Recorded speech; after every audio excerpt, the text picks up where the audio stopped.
İmam Hüseyin əleyhissalamın bir gözəl sözü var, məzmunu belədir ki, mənası belədir ki, əgər Yezid İslam xəlifəsi iddiası edirsə, İslam Peyğəmbər yerində oturubsa, onda dinin fatihəsi verilməlidir.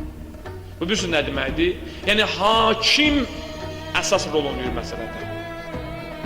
Yəni, hakimdir idarəçiliyin məsələsində əsas rolu oynayan. İnsanların azğınlığına səbəb olan başda oturan rəhbərlərdir. Azğınlığı yayan, pozğunluğu yayan, fitnə fəsadı yayan, insanları uçuruma doğru aparan onların rəhbərləridir. İmam Hüseyin ağa bunu demək istəyir. Dediyi də, əgər Yezid varsa bu İslamın başında, bu İslamın fatihəsi verilməlidir. İslam qalmamalıdır. Yəni, nə deməkdir bu? Mən Hüseyin, Yezidin, səltənətin tarumar olacaq. Mən qoymaram, İslamın fatihəsi verilsin. Nə qədər şəhidlər verilib Ühuddə, Bədirdə, Xəndəkdə və digər müharibələrdə. Hüseyin sizdə razılaşardı bu tağut rejiminin rəhbəri Yezid hakimiyyətdə qalsın və İslamın fatihəsi verilsin. Əsla.